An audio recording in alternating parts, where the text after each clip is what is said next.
in 1986, the shuttle Challenger exploded about 74 seconds after takeoff, killing all 7 astronauts inside. Or did it? It turns out that 6 of the 7 are still alive and kicking today. Ellison Onizuka claims to be his identical twin brother, Claude. Yeah, I've got an identical twin brother, Claude, too. The Challenger pilot, Mickey Smith, hasn't even bothered changing his name. He's now Professor Michael J. Smith of University of Wisconsin. Now, Krista McAuliffe was a bit of a sneaky one. She was the Challenger payload specialist, quite famous for being a teacher. It turns out during her astronaut days she was using her middle name, Krista, and now she goes by her first name, Sharon, and she's a Syracuse law professor. The Challenger commander, Francis Richard Scobie, is now Dick Scobie, which sounds like a rather unpleasant disease, CEO of Cows in Trees Limited. Judith Resnick, the Challenger mission specialist, again hasn't even bothered changing her name. She's a professor at Yale Law. And finally, Ronald McNair, another Challenger mission specialist, claims to be his identical twin brother, Carl McNair. What are the odds?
So there I was, just minding my own business, looking at Google Earth, and this big snow-covered monstrosity is staring me in the face like, why is that covered in snow? I look into Ireland and some other areas around it, Iceland. Ireland gets snow only once a year, 1 day a year. So I keep digging a little bit deeper, and I finally get underneath this cloud cover here, and a few images pop up. And I say, oh, images, what are they? Well, this is what you got, which I'm sure that looks familiar to you, right? Looks just like the pictures they give us of Mars. So I'm just kind of creeping around here and definitely noticing the same kind of undulation changes and same kind of rock, same kind of dirt. Only thing that's missing is that nice little red tint that they pay somebody $150,000 a year to put on there. But those mountains, those rocks, definitely exactly like we see on Mars. So I say, I wonder what they're doing out here. What is all this equipment for? I'm sure it can't be NASA, right? Whose orange Hummer is this? Okay, that looks like a NASA symbol. Well, let's dig a little further because I can't really see anything on here other than it certainly looks like a NASA symbol. And I can't read that. Tried. So this one here said roving the Arctic. So what is that? Doesn't make any sense. So pop in here. See if we can find anything. Again, same kind of mountains. That looks like the same kind of water I've seen before that I thought was water on Mars. Who knows? Zoom in. What's that? Oh, nothing. Just looked like it was funny. So I'll keep kind of going through here and see if it... What the...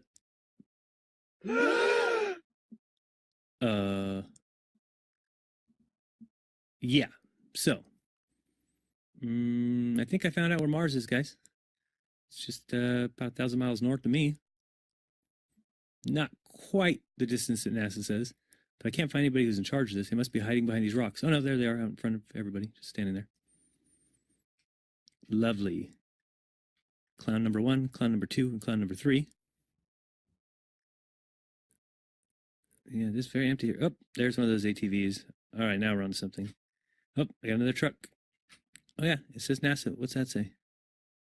Mars Project? No,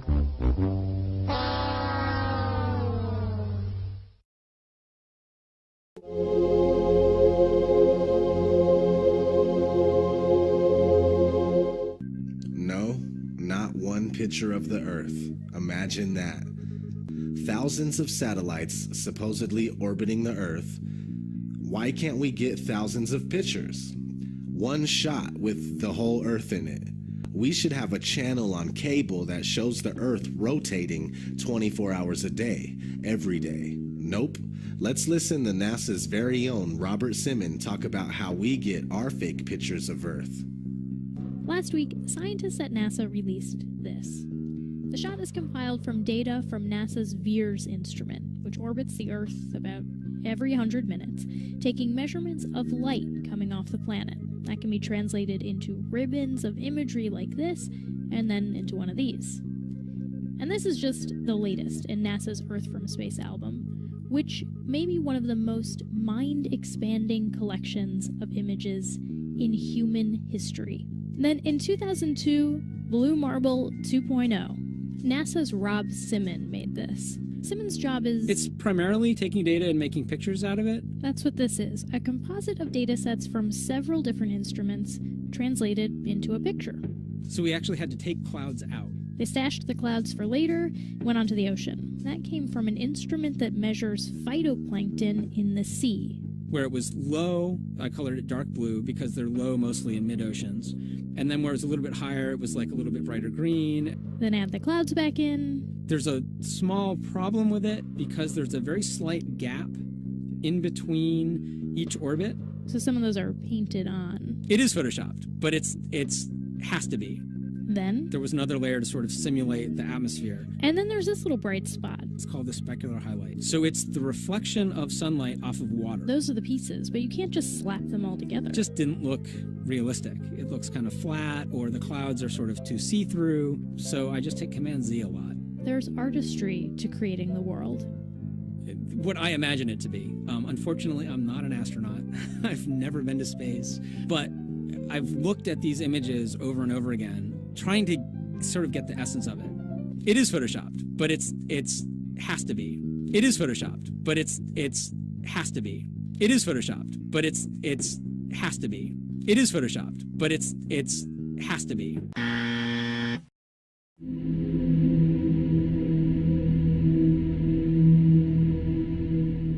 This next-generation spacecraft will enable America to explore beyond low Earth orbit. The kinds of technologies that we're testing out on Space Station are definitely helping us with our goals of going beyond low Earth orbit. Early in the next decade, a set of crewed flights will test and prove the systems required for exploration beyond low Earth orbit. The plan that NASA has is to build a rocket called SLS, which is a heavy lift rocket.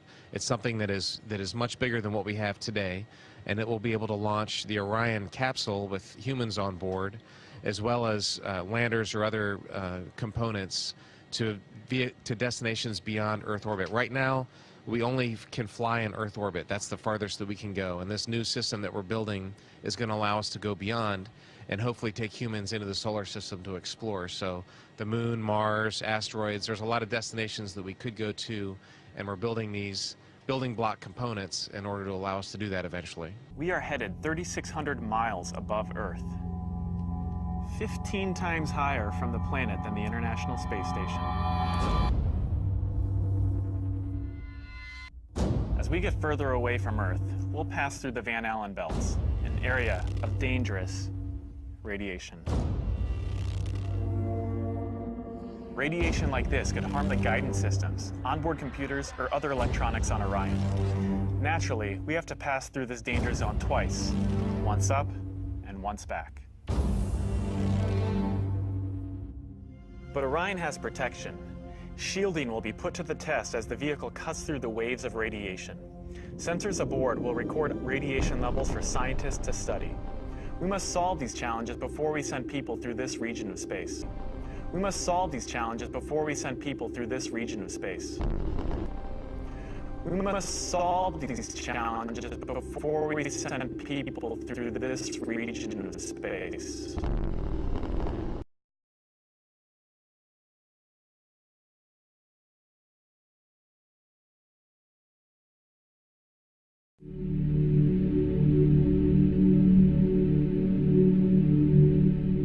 NASA admitted that it had lost the original footage of man's first steps on the moon. YouTube and watch A Funny Thing Happened on the Way to the Moon. It contains newly discovered evidence, which is part of the missing tapes, of outtakes from the first mission to the moon, of them falsifying a shot of being halfway to the moon. We found never before seen footage of them faking part of the photography, which is in A Funny Thing Happened on the Way to the Moon, which has been licensed 5 times and can only now be viewed on YouTube. Here they discuss the fact that they have turned out the lights and have blocked out sunlight from entering the spacecraft through the other windows, as to not cause any reflected light to fall onto the spacecraft's wall in the foreground. Okay, very good. Well, we shut out the sun coming in some of the other windows into the spacecraft, so it's looking through the number 1 window, and there isn't any reflected light. The reason this was done is so that the truth of the matter would not be revealed. It is this. Though the federal government would have you believe that this is a view of Earth from a distance out of the spacecraft's window as it nears the moon, it is not. What they have ingeniously done is placed the camera at the back of the spacecraft and centered the lens on a circular window in the foreground, outside of which it is completely filled with the Earth in low orbit. The circumference of the window then appears to be the diameter of the Earth at a distance. As they perfected the shot, a crescent-shaped piece of black material was inset slightly into the window to create the illusion of the Earth's terminator line dividing night and day. It is uncannily convincing. During this segment, intended to be edited and played back later for the worldwide television audience, dated July 18th, 1969, Neil Armstrong condemns himself as he states that he is 130,000 miles out. Roger, Houston, Apollo 11. Calling in from about 130,000 miles out.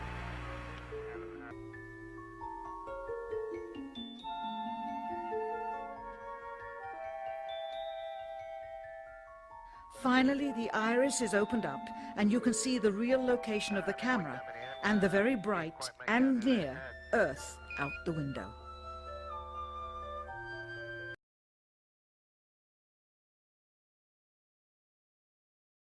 Here is the slate for the 19th of July, and the same shot of trickery on the 19th of July, and then the 20th, and the same misleading shot on the 20th.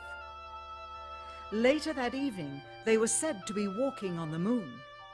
How can this be when they were in Earth orbit only 9 hours earlier, and the moon is some 3 days' journey away? So I took a year and I traveled across the country, and folks, I've actually posted it on YouTube. It's called Did We Go?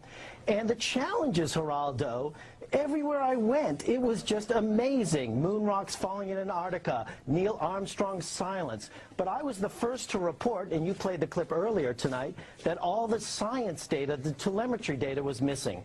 Now, Geraldo, for NASA to come out and say that all the tapes were erased, I mean, it's incredible. Geraldo, this isn't just one tape. This is rooms of tape labeled Apollo 11 moon landing. Someone had to physically go and erase it. It's very challenging to try to prove we landed on the moon, and it shouldn't be challenging. The tape should be there. There should be plenty of evidence. From an analytical standpoint, photographic anomalies have to be sought out with an understanding of lighting and shadows. The most straightforward is simple. When objects are lit solely by the sun, as all the scenes on the moon were said to be, after all, lighting equipment was not only impractical, it was unnecessary in bright sunlight, then all shadows, regardless of the landscape, will run parallel with one another and never intersect, as shown by this example. In these seldom-seen photographs, obtained from a rarely used auxiliary NASA archival site, it is clear that these scenes were lit with artificial light. These shadows, which are cast at different angles, are evidence that a second light source is being used.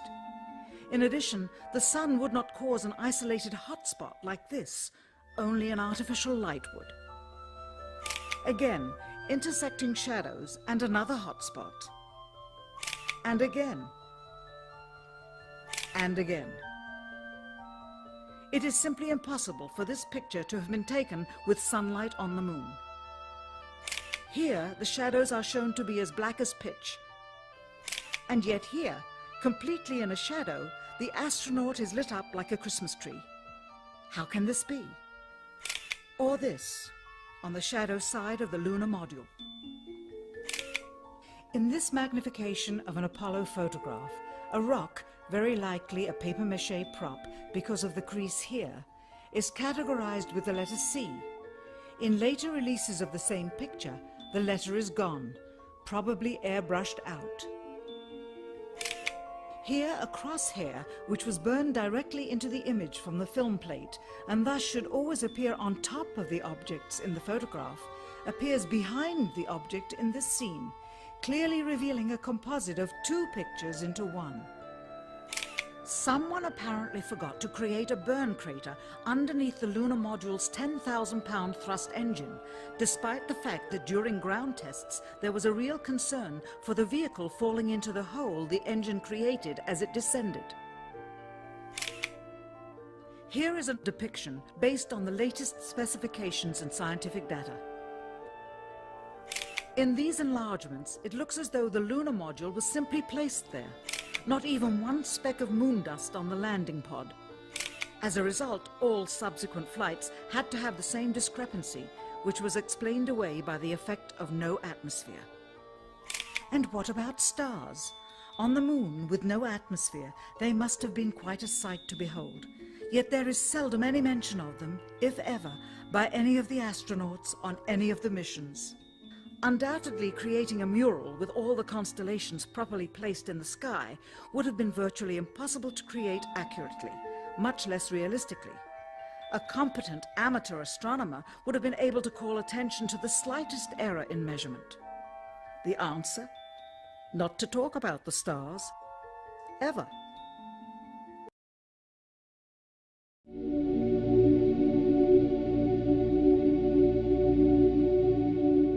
We were never able to see stars from the lunar surface or on the daylight side of the moon by eye without looking through the optics.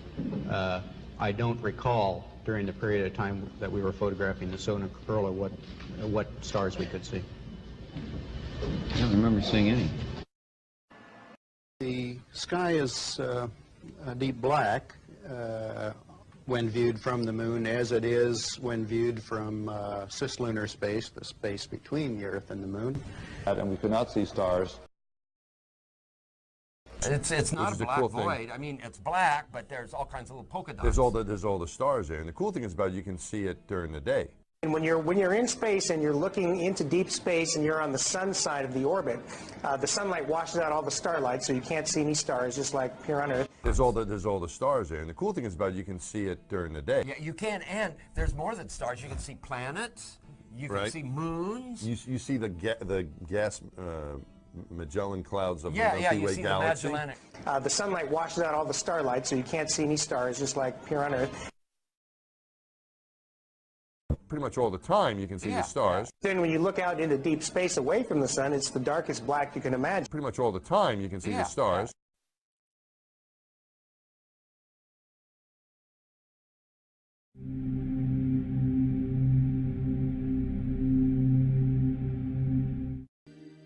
You would think there are rules on the International Space Station.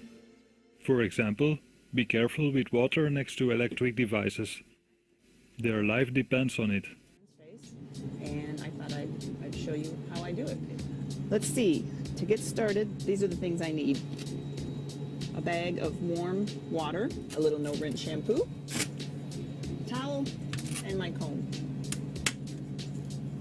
What I like to do is start by just putting some hot water, squirting it onto my scalp. And I have a mirror here so I can kind of watch what I'm doing. Sometimes the water gets away from you, and you try and catch as much as you can.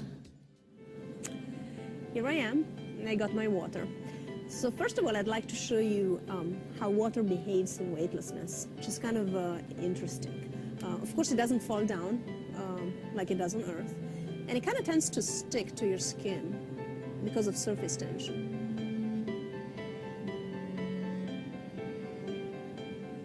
I don't know if you can see it.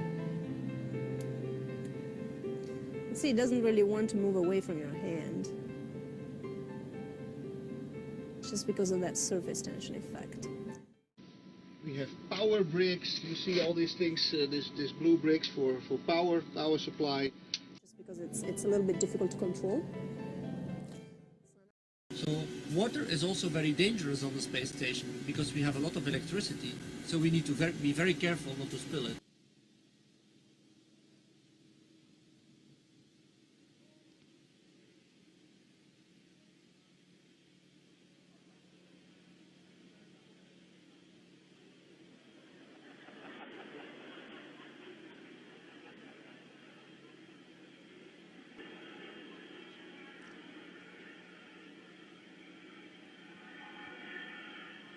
It's getting nice and wet.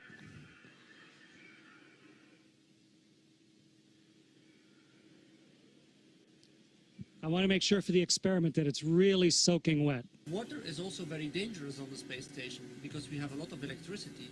So we need to be very careful not to spill it.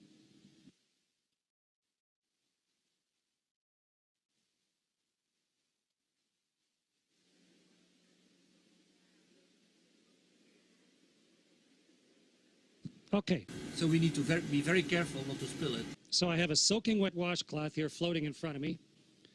Oh, there's one ball of water floating around. I'll put it on the washcloth. Okay. So we need to be very careful not to spill it. So here's a soaking wet washcloth.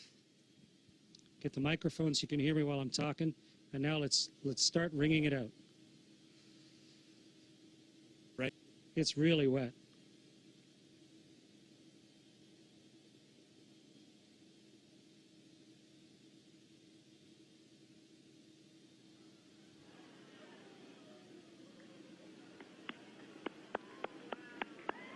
It's becoming a tube of water.